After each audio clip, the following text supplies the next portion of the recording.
Hey, how's it going, everyone?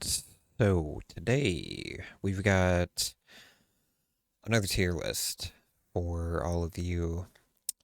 This tier list, if you haven't read the title, is going to be on M. Night Shyamalan and his movies.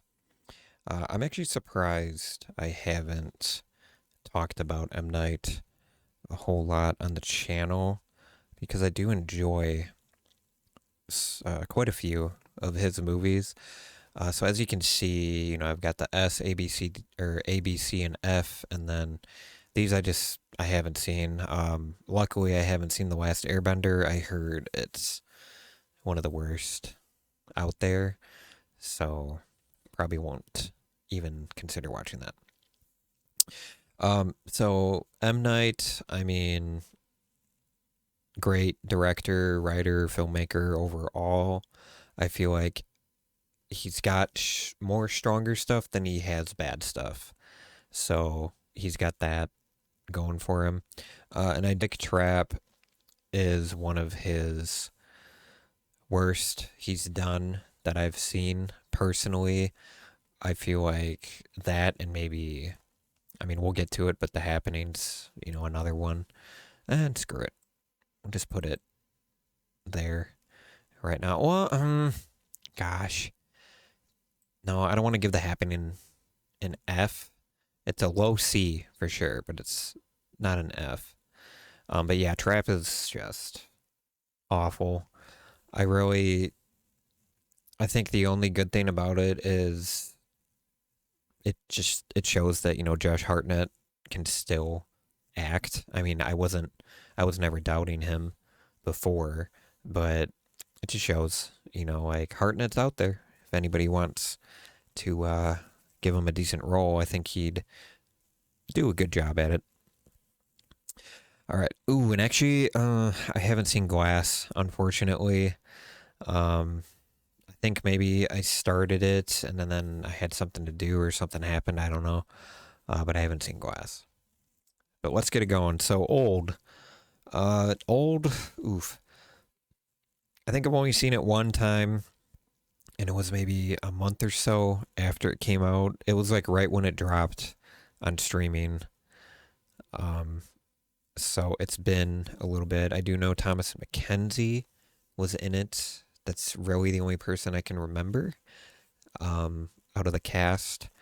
But and I can't remember the twist if I'm being completely honest. But I believe the twist was it was decent. I feel like it was one of those where it's kind of a 50-50. Either people liked it or people didn't. But there was no like strong hatred for the people that disliked it. But old, I would say put it at B. I like the setting for sure. The beach, it's great setting. Uh, I think if I remember the color palette of this film is great because like you can tell like it's not too hot at this beach, but it's not you know too cold where they're not in their bathing suits. So I feel like lighting and color palette are definitely the strong suits for old. Um, and I'm actually going to skip through some of the heavy hitters or I'm going to leave them for last because they're heavy hitters. So Unbreakable. Ooh, Unbreakable is going an A for sure. I feel like this movie is. I can't remember the backstory to M. Night before he started making this film because it's.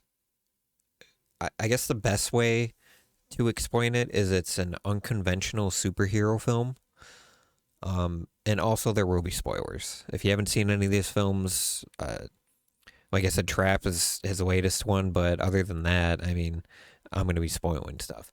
But yeah, it's Unbreakable's like an unconventional superhero film that isn't really a superhero film, if that makes any sense at all. But Bruce Willis does a great job.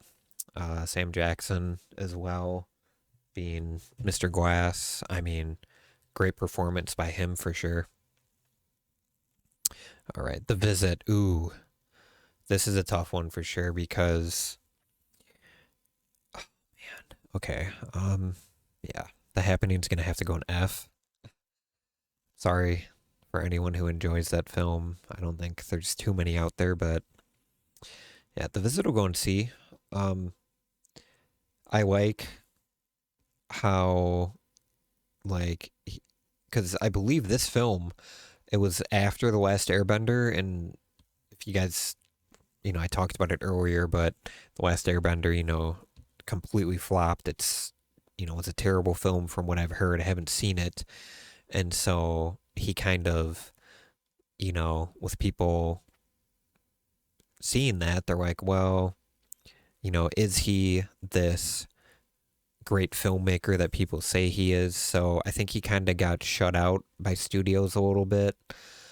And so The Visit, I believe, he produced with all of his money. I think could be wrong. I think it was like 10 million or something. Pretty low budget for sure, um, for his types of films. And I'm actually going to actually no, I won't look up the budget. But yeah, The Visit was around $8 or $10 million, which is pretty low, I guess, for a horror film. It could have been lower than that, maybe around five. Kind of like a Blumhouse scenario, but it was his own money. So yeah. But yeah, The Visit, it being sort of like handheld found footage based, I like it a lot. The setting is decent. I feel like, and I don't know if it's intentional, but I feel like the setting felt kind of claustrophobic at times. The house being inside, it, it felt like you were kind of like in a stuffy place in the film. But other than that, I mean, I thought the twist was great. But yeah. Okay, what do we got left? Split. Um, where are we gonna put Split? I'll put it right next to Unbreakable. I feel like people can go either way. They can like Unbreakable more or like Split more. It's really hard to say, um, because I believe they're like 14 to 16 years apart from each other. So with Split coming out a lot later than Unbreakable, you got better technology. It looks a little bit more polished. Not too much because Unbreakable is a great looking film, but Split is definitely just a little bit more polished, in my opinion. I would have to say I would probably lean into watching. Oh man, it's tough to say.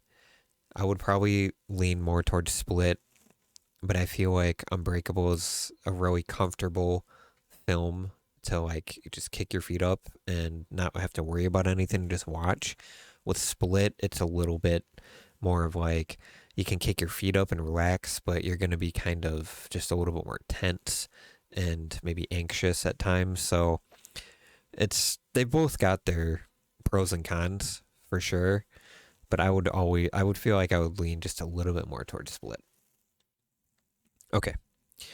So these are what I feel like a lot of people would consider M. Night's like three. It's like his trinity of films: Signs, The Sixth Sense, and The Village. And this is going to be really tough for me to put some above others because I absolutely love these films so much. Um, so we're going to start with The Village. The Village is definitely an A film for me. I feel like this is going to be kind of divisive for certain viewers because I feel like some people just maybe think this film is boring and um, it doesn't really have like I don't know how to explain it. Like people would just think that this movie is kind of boring, and I honestly I can't necessarily disagree because the film is it's cloudy a lot of the time. There's maybe some sun here and there, and then it's a little bit snowy and cold. So it's one of those films for sure where when you put it on, you probably want to put it on during like a rainy day or like a cold winter night would be great for this film too, because the atmosphere is just, it's incredible for me personally. And I love The Village so much. I mean, it's incredible. I feel like the twist isn't his best by any means, but it's definitely one that threw me off, threw a ton of people off for sure. But yeah, The Village, it's great. Okay, The Sixth Sense. Oh man, I hate to do it. Okay, so The Sixth Sense is an A. um, this film is so damn good. Bruce Willis, incredible acting. Toni Collette, absolutely amazing in this film. The acting is just so good. And then Haley Joel Osment. I mean, the uh the bed scene is just, it's so powerful. It's so, like, you can just feel what he's feeling at times during that scene. Like, you just feel how scared he is, seeing all these things around him that he has no control over. And some of these ghosts just look absolutely mangled and disgusting, and it's scary for a boy of his age to be seeing stuff like that. But it's a very good film. I feel like it's powerful at times for sure. And yeah, I mean, and I don't know if anyone else feels the same way, but the Philadelphia sort of suburbs and like neighborhood locations in this film, I feel like are so good, and I feel like it's very underutilized city to film in for movies, because I don't know why. Probably like budget reasons. It's probably pretty expensive to film in Philly, because it's not really like it's not a Los Angeles. It's not like an Atlanta. Uh, it's not a film type city per se compared to like the bigger ones. So, oh God, is it Kieran Culkin? God, or is it Rory Culkin? I can't remember.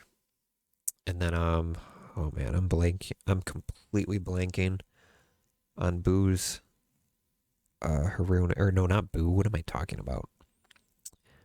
Um, the daughter's name in this film. Oh my God, what is it? Is it Abigail? Yeah, Abigail Breslin.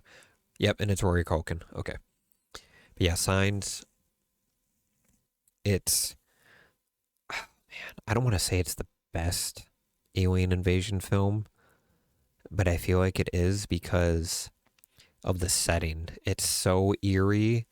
This farmhouse, the cornfields. It's just got that very sort of like something bad's gonna happen. You just don't know when it will happen in the film, and you're just slowly anticipating, and then like something small will happen, but you think, oh, this is it, and it's not. Like, this, the whole buildup is great. And God, did Signs have a twist? Or was the twist that it was aliens? I think that's maybe what it was.